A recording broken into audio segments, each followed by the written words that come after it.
शुभेंदु अधिकारी के करीबी और निजी सहायक चंद्रनाथ रथ की हत्या करने वाले शूटर आखिरकार पुलिस के शिकंजे में आ गए। लेकिन सवाल ये है कि इतनी प्रोफेशनल प्लानिंग के बावजूद आखिर ये पकड़े कैसे गए। अब जांच में जो खुलासा हुआ उसने सभी को चौंका दिया। दरअसल अपराधियों की सिर्फ 2 गलतियों ने पूरा खेल बिगाड़ दिया।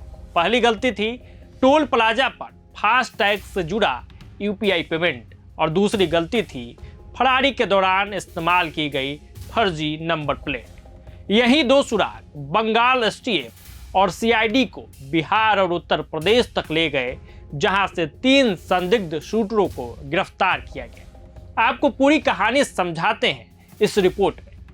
पश्चिम बंगाल की राजनीति में भूचाल ला देने वाला चंद्रनाथ रथ मर्डर केस में पुलिस को बड़ी कामयाबी मिली। शुभेंदु अधिकारी के पीए चंद्रनाथ रथ की हत्या को अंजाम देने वाले कथित शूटरों को आखिरकार गिरफ्तार कर लिया गया। गिरफ्तारी की खबर पर बात हुई ही थी, लेकिन इस पूरे मामले में सबसे हैरान करने वाली बात यह रही कि आरोपियों की गिरफ्तारी किसी बड़े गैंगस्टर नेटवर्क की वजह से नहीं, बल्कि उनकी अपनी 2 गलतियों की वजह से हुई। पहली गलती थी टोल प्लाजा पर फास्ट टैग से किया गया यूपीआई पेमेंट और दूसरी गलती थी फरारी के दौरान इस्तेमाल की गई फर्जी नंबर प्लेट। 6 मई की रात उत्तर 24 परगना के मध्यम ग्राम इलाके में हुई इस सनसनीखेज हत्या ने पूरे राज्य को हिला दिया था। चंद्रनाथ रथ अपनी कार से घर लौट रहे थे, तभी अचानक दूसरी कार ने उनका रास्ता रोक लिया। इसके तुरंत बाद 2 हमलावर पहुंचे और ताबड़तोड़ फायरिंग शुरू कर दी। गोलियों की बौछार में चंद्रनाथ रथ की मौके पर मौत हो गई। वारदात को जिस तरह अंजाम दिया गया उसने शुरुआती जांच में पुलिस को साफ लग रहा था कि पूरी हत्या बेहद सुनियोजित तरीके से की गई है। लेकिन जांच में बड़ा मोड़ तब आया जब पुलिस को हत्या में इस्तेमाल हुई कार के फास्टैग से जुड़ा डिजिटल रिकॉर्ड मिला। टोल प्लाजा पर हुई यूपीआई ट्रांजैक्शन ने पुलिस को सीधे उस नेटवर्क तक पहुंचा दिया जो झारखंड होते हुए बिहार और उत्तर प्रदेश तक फैला हुआ था। इसी डिजिटल ट्रेल के सहारे बंगाल एसटीएफ और सीआईडी ने लगातार कई राज्यों में छापेमारी शुरू की और आखिरकार 3 संदिग्ध शूटरों को गिरफ्तार कर लिया।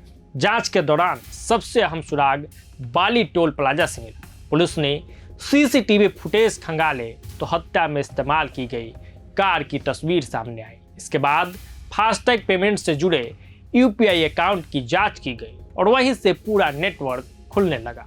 इस कड़ी में एसटीएफ की टीम ने बिहार के बक्सर जिले में दबिश देकर विशाल श्रीवास्तव नाम के युवक को हिरासत में लिया। सूत्रों के मुताबिक उसका पुराना आपराधिक रिकॉर्ड भी सामने आया है। वहीं उत्तर प्रदेश से भी 2 संदिग्ध 60 शूटरों को गिरफ्तार किया गया। मीडिया रिपोर्ट्स के हवाले से जो खबर आ रही है उस अनुसार हत्या में इस्तेमाल की गई कार झारखंड से लाई गई थी। इतना ही नहीं, अपराधियों ने पहचान छिपाने के लिए बाइक पर फर्जी नंबर प्लेट भी लगाई थी। शुरुआत में जांच एजेंसियों को लगा था कि अपराधियों ने कोई भी सुराग नहीं छोड़ा है, लेकिन डिजिटल पेमेंट और सीसीटीवी फुटेज ने पूरी कहानी खोल कर रख दी। पुलिस अब इस एंगल पर भी जांच कर रही है कि क्या यह सिर्फ कॉन्ट्रैक्ट किलिंग थी या इसके पीछे कोई बड़ा राजनीतिक और आपराधिक नेटवर्क सक्रिय था। इस हाई प्रोफाइल हत्याकांड की जांच के लिए पश्चिम बंगाल पुलिस ने एसआईटी का गठन किया है, जिसमें एसटीएफ और सीआईडी के अधिकारी भी शामिल हैं। जांच टीम अब गिरफ्तार आरोपियों से लगातार पूछताछ कर रही है ताकि यह पता लगाया जा सके कि हत्या की सुपारी किसने दी थी और इसके पीछे की साजिश कितनी गहरी है। पुलिस इस बात की भी पड़ताल कर रही है कि क्या इस पूरे ऑपरेशन में और लोग भी शामिल थे। जांच में एक और बड़ा खुलासा तब हुआ जब पुलिस फर्जी नंबर प्लेट के आधार पर झारखंड पहुंची। वहां पता चला कि जिस नंबर की बाइक का इस्तेमाल किया गया था उसकी असली बाइक तो मालिक के पास सुरक्षित मौजूद थी। इसके बाद जांच एजेंसियों को पूरा यकीन हो गया कि हत्या को अंजाम देने के लिए अपराधियों ने पूरी तैयारी के साथ फर्जी पहचान और नकली नंबर प्लेट का इस्तेमाल किया था। अब पुलिस असली साजिशकर्ताओं तक पहुंचने की कोशिश में जुटी हुई है। तो आगे भी इस मामले में कोई नई कहानी, कोई नया अपडेट निकल के आएगा तो हम आपसे रूबरू जरूर कराएंगे। जुड़े रहिए प्रभात खबर के साथ।